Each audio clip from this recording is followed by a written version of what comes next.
Vous êtes de retour sur le plateau de l'Africa Newsroom. Nous sommes toujours en compagnie de nos trois éditorialistes, Nadia Lamarbi, Gratien Roux-Kindikiza ainsi qu'Alfred Chango. Ouvrons notre dossier du jour, la protection des libertés et droits fondamentaux en Afrique du Sud.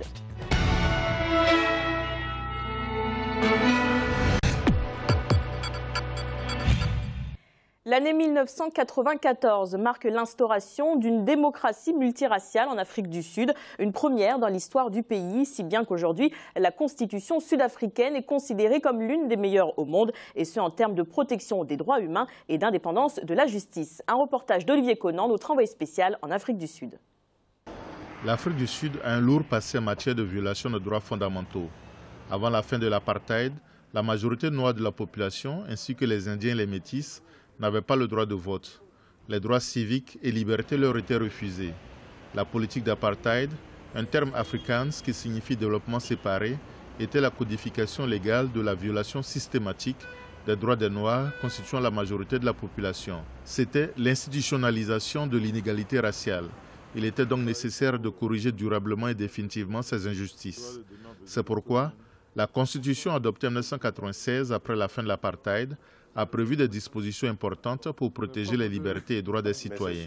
Le chapitre 2 leur est entièrement consacré. Le droit le plus important qui a été mis en lumière dès le départ, c'était le droit au vote, parce que les populations noires, métisses, ou les autres couleurs, enfin à l'exception des blancs, ces populations n'avaient pas la possibilité de voter. Donc le droit le plus important qui a été mis en exergue, c'était le droit de vote. Donc pour la première fois, lorsque les élections étaient organisées en Afrique du Sud, les populations ont pu voter.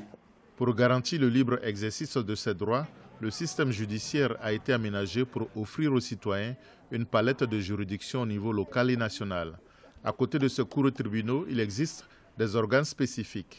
La Commission des droits de l'homme qui non seulement surveille l'application des droits de l'homme dans différents secteurs et même dans le secteur privé, mais également peut entreprendre une action soit en elle-même, soit devant les cours de tribunaux pour et en faveur des victimes des droits de l'homme.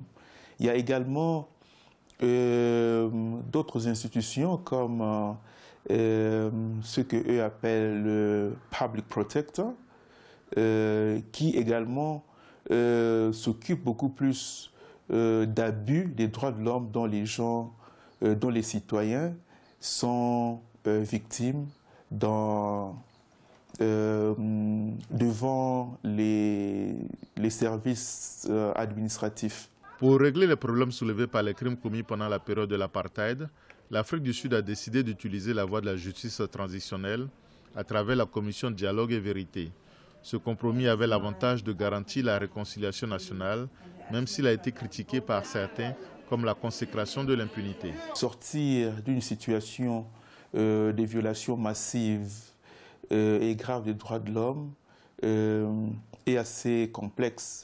Et donc, il y a parfois des choix difficiles à faire qui peuvent à première vue être considérés comme cas d'impunité, mais qui peuvent permettre un nouveau départ pour un pays. La Constitution sud-africaine ne consacre pas uniquement des droits politiques, mais également des droits économiques et sociaux. Ces droits-là sont essentiellement le droit à l'éducation, le droit à la santé, le droit à un logement adéquat. Ce sont des droits qui sont largement couverts dans la Constitution sud-africaine. Donc, cette Constitution-là prévoit que les citoyens sud-africains, à titre principal, mais aussi les personnes qui vivent en Afrique du Sud puissent bénéficier de ces droits. Donc, lorsqu'on regarde le texte de la Constitution d'Afrique du Sud, c'est assez clair, c'est bien écrit, c'est bien rédigé. Il y a quand même une limitation qui a été, ou une restriction à l'exercice de ces droits-là qui est prévue aussi dans la Constitution sud-africaine, que ces droits ne peuvent être exercés que s'ils se justifient dans une société démocratique. Donc la plupart des droits peuvent être exercés, mais tout en tenant compte aussi des ressources qui sont à la disposition de l'État sud-africain. Si la Constitution sud-africaine accorde beaucoup de droits aux citoyens, L'exercice de ces libertés est souvent remis en cause par la réalité sur le terrain. L'action de la police est souvent objet de controverses. Des ONG ont produit des rapports pour se plaindre des forces de l'ordre. L'exemple du massacre de Marikana en 2012 est révélateur. Des mineurs revendiquant des hausses salariales ont subi une répression sanglante. Le traitement infligé aux immigrés est également marqué parfois par de graves violations des droits de l'homme. Unless you have respect for sanctity of life, you're not going to respect human rights. Si vous n'avez aucun respect pour le caractère sacré de la vie, vous n'aurez aucun respect pour les droits de l'homme. Oui, nous croyons fortement aux droits de l'homme. Actuellement, en Afrique du Sud, ils ne sont pas vraiment respectés. Donc les violations des droits de l'homme sont une réalité et c'est vraiment regrettable parce que nous avions tellement d'espoir en 1994. D'une certaine façon, la nation arc-en-ciel ne s'intéresse plus à ces idéaux.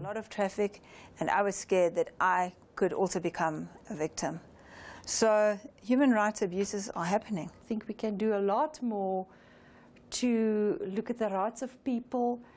Je pense qu'on peut faire beaucoup plus pour les droits de l'homme, pour les améliorer et surtout les faire appliquer. Si nous considérons la Constitution juste comme un bout de papier, nous aurons des problèmes. Nous devons l'appliquer concrètement.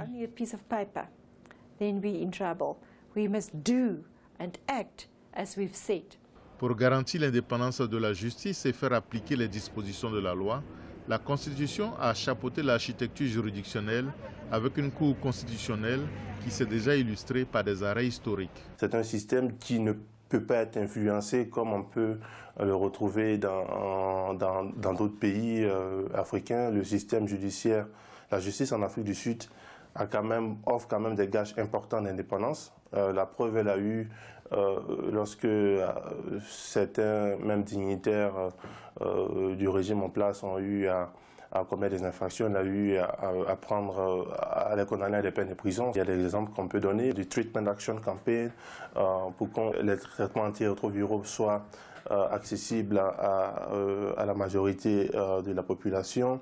Donc il y a des décisions quand même majeures qui ont été rendues par la Cour constitutionnelle d'Afrique du Sud et qui ont obligé le gouvernement sud-africain à certaines occasions à modifier ou à adapter sa politique afin que celle-ci puisse satisfaire la majorité de la population. Ce point de vue n'est pas partagé par tout le monde.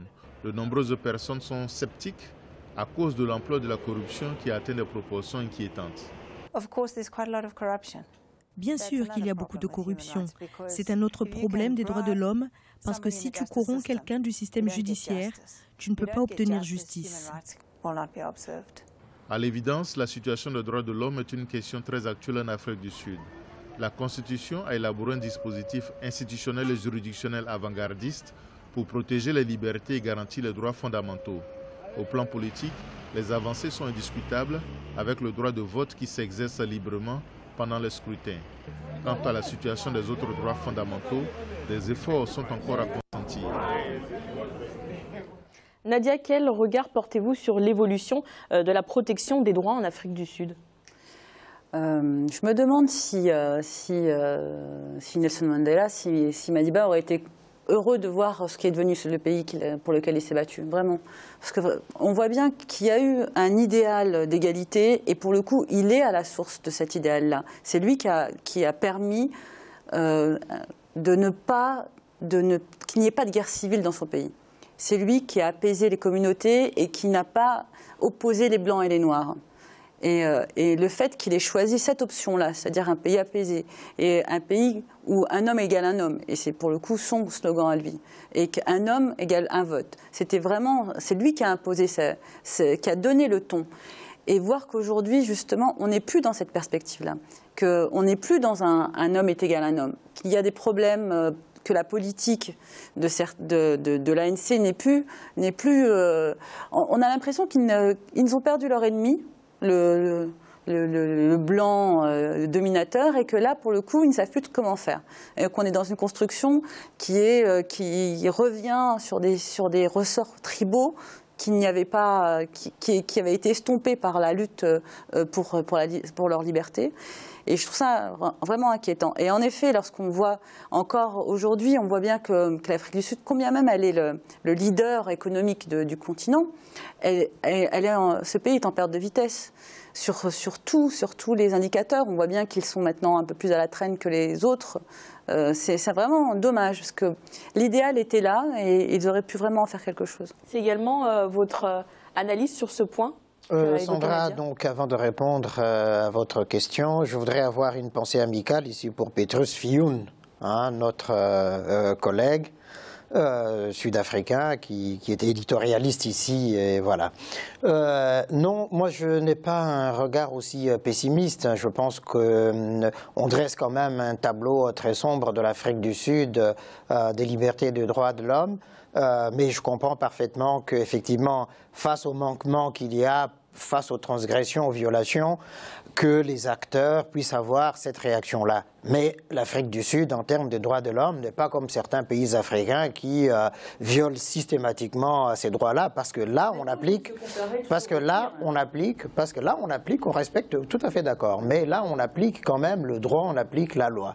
Qu'il y ait la corruption, c'est vrai. Qu'il y ait des manquements, on a évoqué le cas de Marikana et la police, c'est tout à fait vrai. Mais quand on prend globalement la situation des droits et des droits de l'homme en Afrique du Sud, on peut dire qu'il y a des avancées considérables.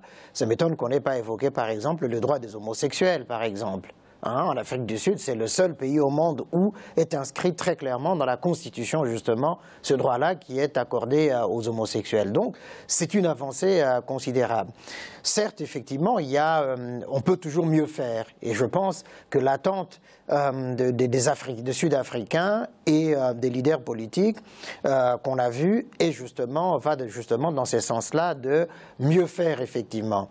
J'ajouterais que pour moi, le plus gros défi de l'Afrique du Sud, ça n'est pas tellement celui des violations de droits de l'homme que de la révision du mode d'élection du président de la République en Afrique du Sud pour aller vers le mode du suffrage universel. Parce que depuis 1994, au fond, ça se passe au sein de l'ANC. C'est le président de l'ANC qui automatiquement est élu président de la République parce que c'est comme ça. Je pense que là, il y a des efforts à faire parce que ça n'est pas démocratique du tout. Et on voit effectivement la scission ou la séparation qu'il y a au sein de l'ANC et la crispation d'autres partis politiques pour dire effectivement, vous voyez, mais le dévoiement du système vient d'où? De l'intérieur même de l'ANC. Pour certains experts, la constitution sud-africaine est l'une des plus avancées au monde. Gratien, quelle est votre analyse? Oui, la constitution est bien écrite, c'est une grande avancée. Le problème, c'est que, comme quelqu'un l'a dit, c'est sur le papier. Il y a la constitution, mais il y a aussi la mise en pratique. Il y a certains juges, il faut le reconnaître, il y a des juges qui sont indépendants. C'est le système, pas comme le système de certains pays francophones, mais plutôt le système anglophone des Anglais. Et il y a des juges qui sont indépendants et qui le revendiquent, qui veulent même exercer leur pouvoir à l'égard des autorités de l'exécutif. Mais il y a un problème aussi qui risque de se poser, c'est ce croisement entre les affaires et aussi la justice. Ce qui s'est passé notamment contre les mineurs, quand la police a tiré, on n'a pas entendu beaucoup des procès contre les policiers. Il n'y a pas eu, on devrait en général... Parce qu'il y a eu falsification du rapport justement de police. Et là, aujourd'hui, la justice s'est ressaisie. Oui, il y avait tout le monde. En ce cas, il y aurait même des démissions des ministres ou d'autres. Il y a aussi les histoires qui se passent au niveau des immigrés qui sont renvoyés manu militari. Il y a aussi des cas de violation des droits de l'homme qui laissent penser que vraiment la justice va saisir. Parce qu'il faut savoir que la justice, il y a deux sortes de justice. Dans un pays, il y a au moins, il y a la justice qu'on peut appeler les magistrats assis, ou les magistrats, je ne sais pas comment on peut les appeler dans d'autres pays, et les procureurs sont le ministère public qui dépend de l'exécutif, qui se saisit des infractions qui sont commises, notamment au niveau des violations des droits de l'homme ou des meurtres.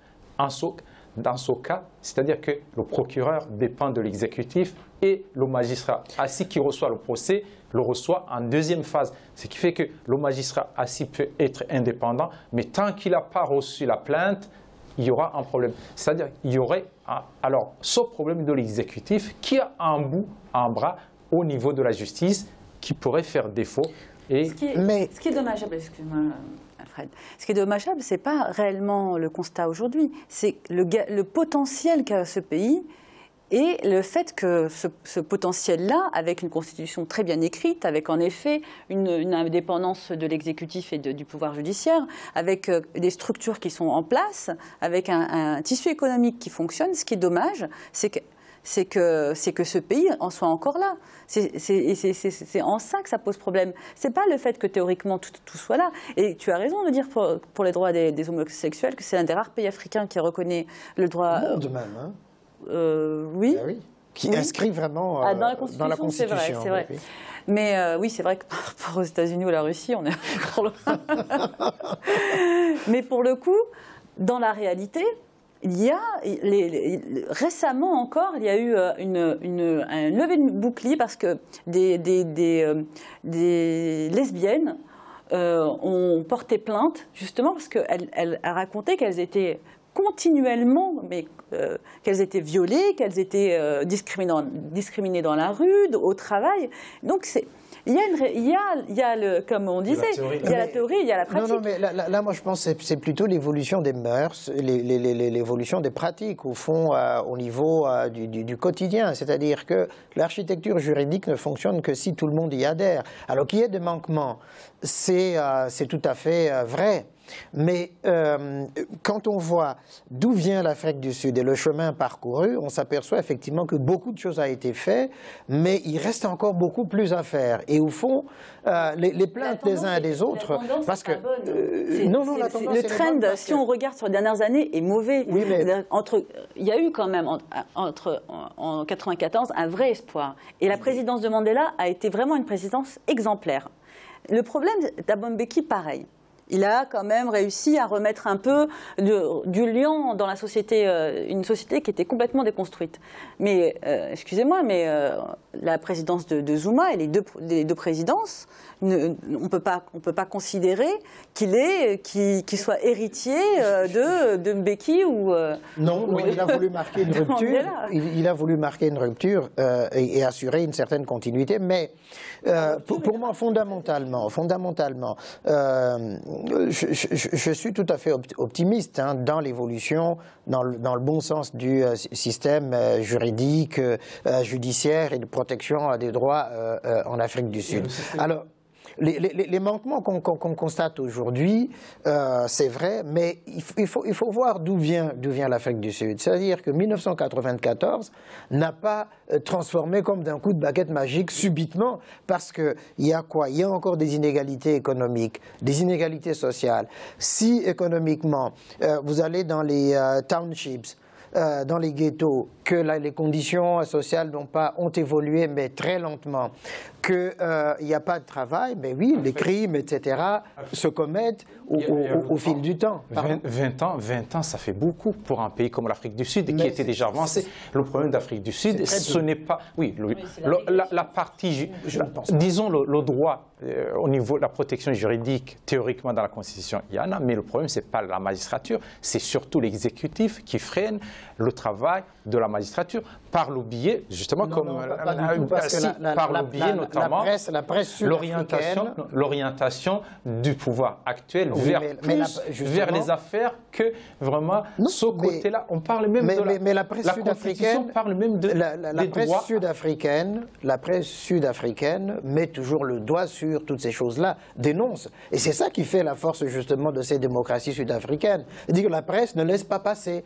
Quand Thabo Mbeki veut étouffer, mais la presse sort des choses. Et puis à la fin, Zuma, il recule.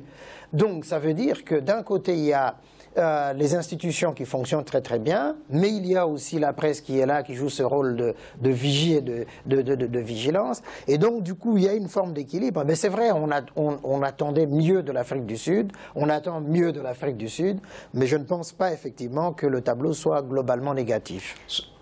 Merci. Allez-y. Oui, ce n'est pas négatif, mais ce qu'on dit, c'est que la croissance, ce n'est pas une croissance, c'est une décroissance au niveau des gens qui ont dirigé le pays. Si ça continue à ce niveau, on s'imagine où ira l'Afrique du Sud. Merci messieurs, dames. Voici le rappel des titres évoqués un peu plus tôt. Quel avenir pour les frères musulmans? Ils ont jusqu'au 2 octobre pour faire appel du jugement qui interdit l'ensemble de leurs activités. Passé cette date, la confrérie sera définitivement exclue de la scène médiatique et politique égyptienne. Dakar privé d'eau courante depuis le 11 septembre dernier. Raison invoquée par la Sénégalaise des eaux, une défaillance du réseau de distribution à la station de Keur-Momarsar. Une situation qui ralentit l'activité économique et sociale des Dakarois. L'Africa Newsroom continue après la pause à suivre notre volet économique. A tout de suite.